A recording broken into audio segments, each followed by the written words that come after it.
Americans for Biden, which is an affinity group of the campaign. And as a young person, as an API, it wasn't too long ago that I didn't believe that my voice mattered. I bought into the idea that young people, our votes don't matter that much. And it really hardens me today to be in front of you because I know that this is a sign that the people who are trying to convince us of that are losing.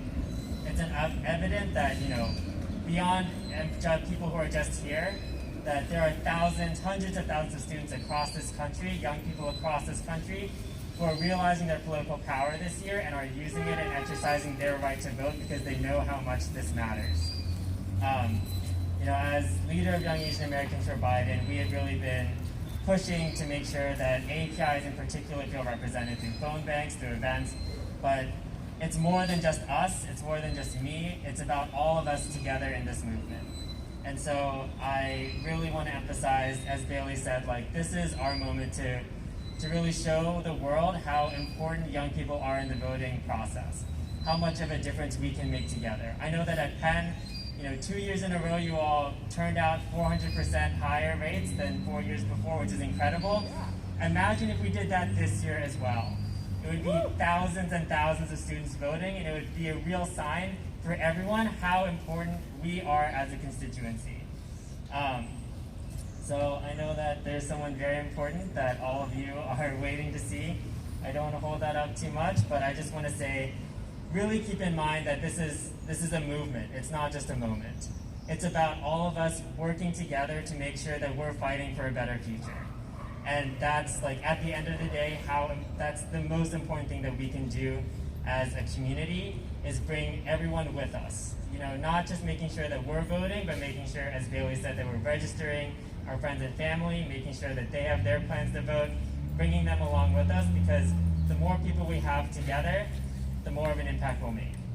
So without further ado, I don't think there needs to be too much of an introduction here, but as someone who's really loves data and science, I'm really, really excited to introduce Mr. Andrew Yang. Thank you, Benjamin. Hello, Philadelphia, Pennsylvania. I want to run out and hug you all, but if I did that, that would be awful. Thank you, Bailey, too. Where'd Bailey go?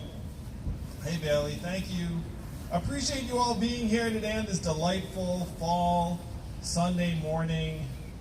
How many of you all are college students right now? How many of you go to Penn? Keep your hand up. Well, it's just Penn, essentially. I was told there'd be other schools represented, but I guess this location was very Penn-friendly. You all are at this crucial moment in American history. It seems like I'm going to just take your median age. You're like 19, 20. This is going to be your first vote, right? Did you have that first vote? Yeah, you were here just in time. So I'm going to imagine on you for a moment, and imagine you growing up, and Barack Obama's your president for 8 years, being like, okay, it's like, I'm down with this. And then 2016 happens, and then it's like, whoa, this person can be president? You come of age over this period of time in college, and now you have a chance to turn the page for the entire country, for all of us. And I know you're going to take it. I mean, you certainly would not be here this Sunday morning if you were on the fence. But you need to go from here to the ballot, drop off your ballots. How many of you have your ballots with you to do this? This is going to be a fun ceremony. Not many of you. That's I guess, not so good. So let's work on that for a second. How many of you are registered to vote? So try that one. All right, fantastic. And then how many of you have already voted? All right, so for those of you who did not have your hand up, how many of you have a voting plan and know how you're going to do it? Good. So just got to make sure that you do that. I'm actually kind of glad that not as many were going to go, because I was like, hey, I want to walk with them to the ballot drop-off. I think that would be a really fun event and ceremony, and I wanted to do that. But it turns out that many of you don't have your ballots with you, and so the group would have dwindled very quickly, and I would have been like, it was something I did. And we walk to the ballot, all of a sudden it trails off. So you just got to make sure that not only you get your ballots in, but also that the people around you get their ballots in. I know as Penn students, they work you very, very hard here. So you're like, you're busy, but you got to make time for this. And then you have to make sure that the folks around you do the same. Because young people voting, it's crucial for this election. Young people could very easily determine Pennsylvania's outcome and the country's outcome. But even bigger picture, our politics right now is not listening to young people the way it should, in my opinion. And one of the big reasons for that is that cycle after cycle, people look at the youth turnout votes, and the youth turnout votes are not as high as they are for other demographics. You know who vote every single time at very, very high levels? Old people. Really, old people vote like clockwork. Like the density of voting power in like older communities is sky high. And I've seen it, I've done it. I actually won the youth vote in Iowa. I don't know if you know that. But then as soon as you started getting into the older demos, it was like, oh, started going towards some other candidates, it's cool. So we have to change that for you all. We have to make it so that politics actually listens to young people, and the way to do that is really to have your generation vote. If you all voted at the same level as older generations, that actually changes everything. And there's no other way to make it happen. None. All we need is one election when you all come out at the same levels as other groups, and then people will listen to young people immediately. Because not only will you be voting, but you also have this moral authority and energy. Everyone wants to be down with the young people. They also think that you're better at spreading messages on the internet than anyone else, which I'm sure is true. So if you put those things together, all that's missing is your vote. If you start voting, then the sky is the limit. And no one can get you to vote but you and your friends. You're also the only people that can make anything cool to your peers. Like no one else can. You know what I mean? Like people can like spend millions of dollars trying to make something cool and it totally falls flat. But then if you do it and say, hey, we really should make sure to vote, register, get out there, then a revolution happens. And we need to make a revolution happen for your generation in the biggest way, because we have left you a total disaster. And as you've gotten a little bit older, you have realized, wow, like this is really not great. The world you're going to inherit has not been set up for success for many, many people of your generation. And that's what we need your help to change. It's not entirely fair that you are being left with a mess that you have to say, well, we have to help clean it up. But we need your help to clean it up. This mess is not going anywhere if young people don't help lead the solutions. And Kamala and Joe want to turn the page, want to build a better future for you and yours. I know this. I know them both personally. They're sincere patriots, parents who want the best for us all. But they take very seriously the moral obligation we have to young people to leave you a planet that you can inherit, that we can be proud of, an economy that actually has opportunities for you, a government that's actually listening to and working for you. It's all possible, but we need you to get out to the polls and vote. We need you to make voting cool for you and yours. Will you do that for us? Yeah. Awesome! That makes me so happy.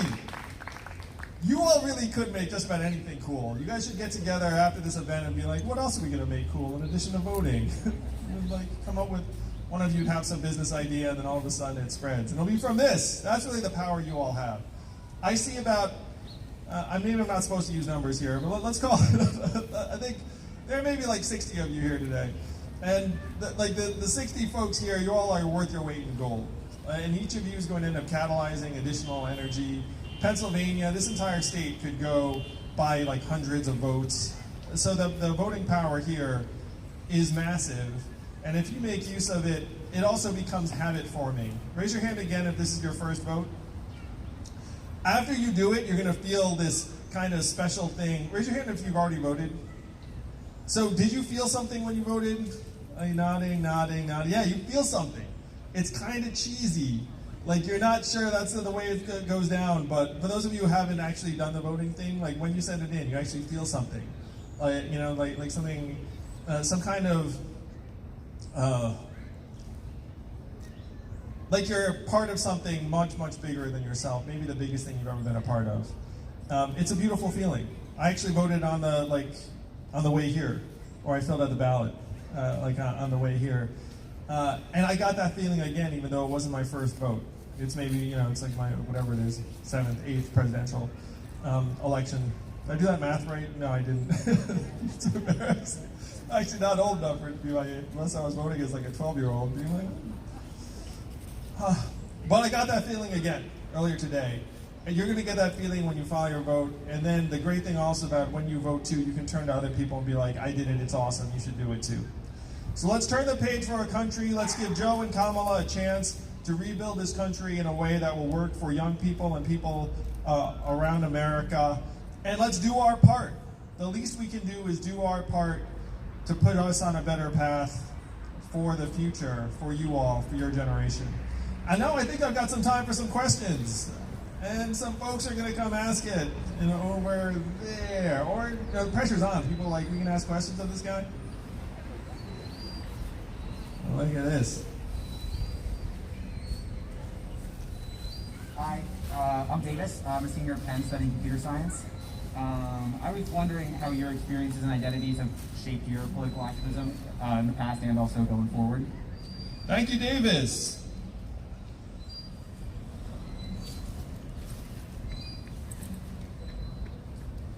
I was very proud of being the first Asian American man to run for president as a Democrat. Well, nice.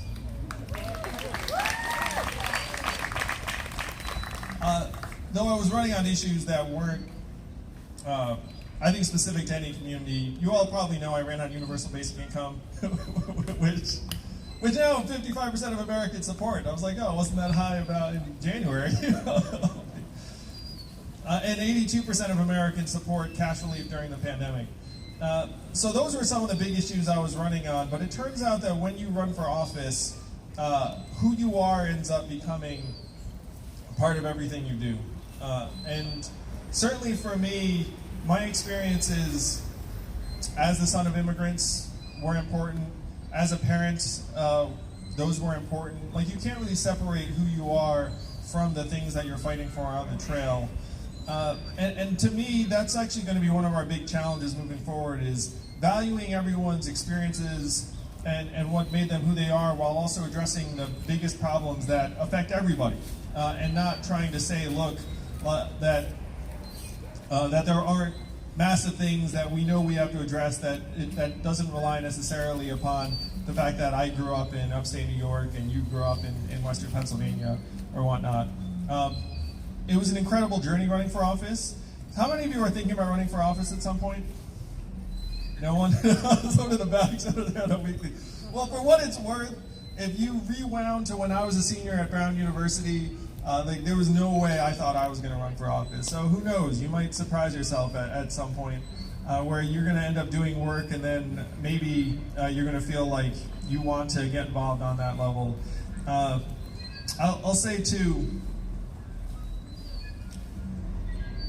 I feel like I have something in common with you all in part. Because I went to Brown.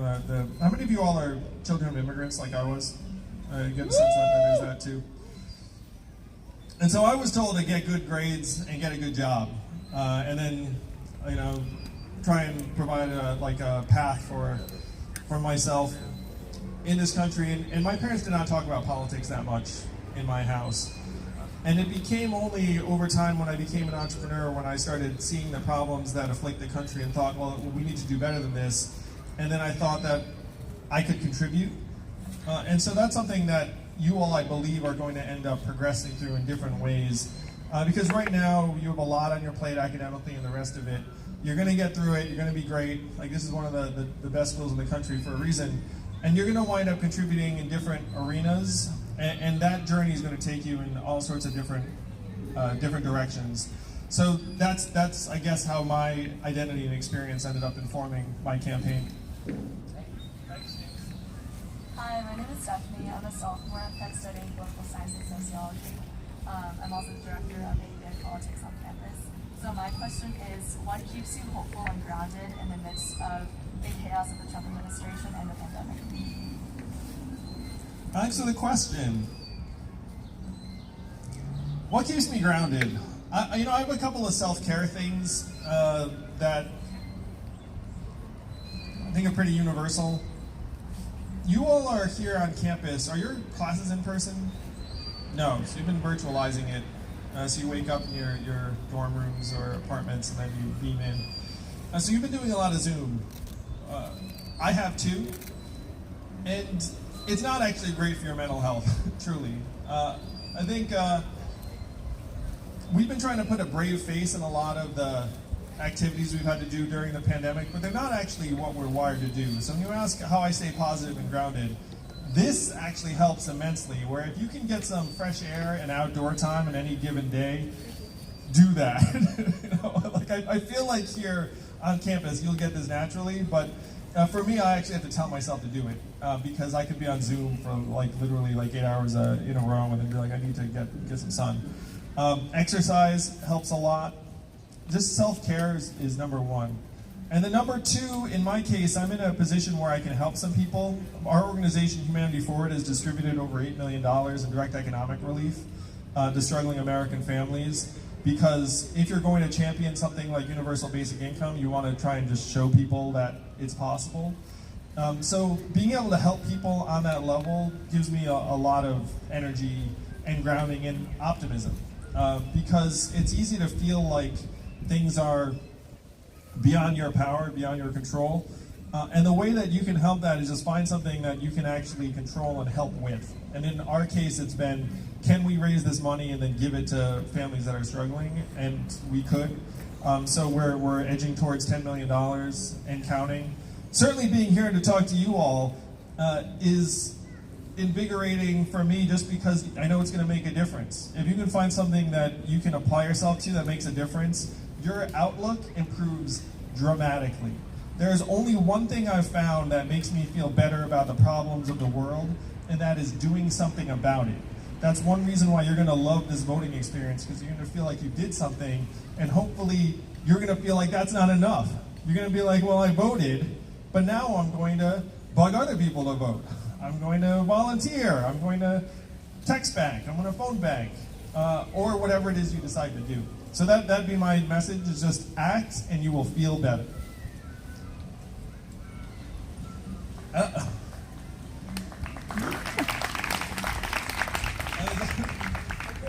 That's it? No more questions? Random questions. Someone's got one.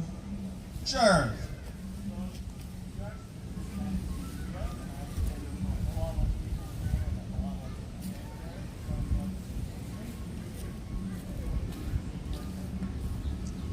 So if you didn't hear, the question is what's changed in the last 2 years, because Francois, I remember seeing me in 2018 and the Yang Gang was not really a thing in 2018. So I appreciate everyone who's joined over the last 2 years. The last 2 years have been an incredible journey for me, Francois, and my family. I got to see a lot of the country over this time.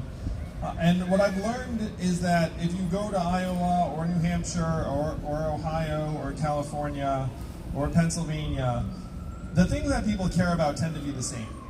That we are not as divided as the cable news networks would make you feel, as the internet would make you feel, as social media would make you feel.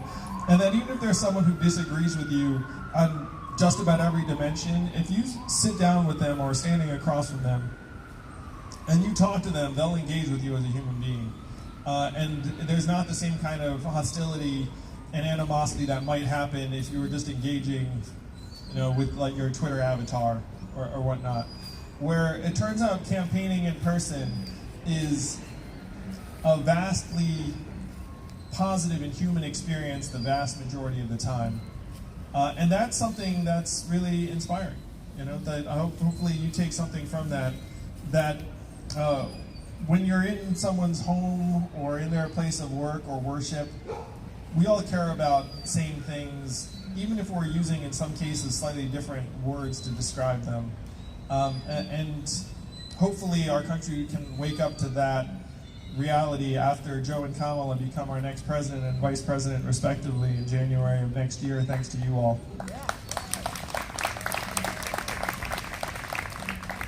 Hi, Mr. Yang. I'm Ashley, a junior at Penn. I have a question for you. You have obviously been a strong advocate for Asian American representation in politics.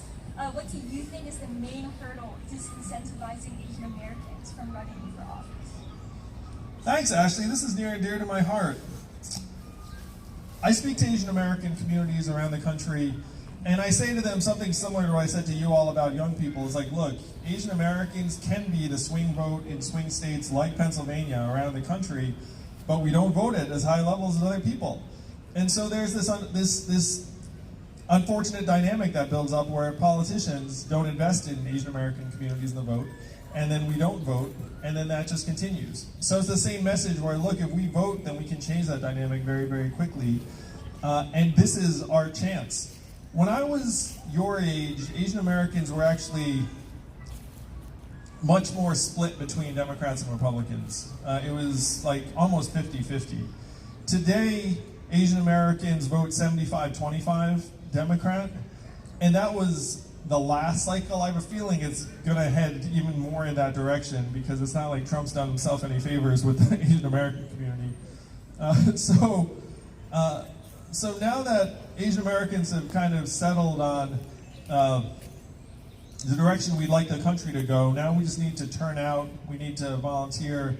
To your question, Ashley, one way that we can get more Asian Americans to run for office is that when Asian Americans do run for office, the community should get behind them to a higher degree. And that's not folks like me, that's like city council, state assembly, school board. There's a great Asian American candidate here in Pennsylvania, Nina Ahmed, who's running for Auditor General. She's a PhD in chemistry, first generation, Bangladeshi woman, scientist, statewide office. If that sounds awesome to you, go to Nina Ahmed's website. I think it's ninaforpa.com. And so that's how we're going to actually end up with more folks in our community running for office, is that we rally behind the folks who do run and show that we can engage, vote, and contribute at the highest levels. Unfortunately, that's our last question because we've got to keep you on schedule because you have more events today. All right, Penn, let's go. Let's get to the polls. Let's win this thing. Not for Joe or Kamala, but for you and your generation. You deserve better, but we can only give you better if you with us. If you fight for us, we will fight for you, and I mean that from the bottom of my heart. Thank you. Thank you all, Penn.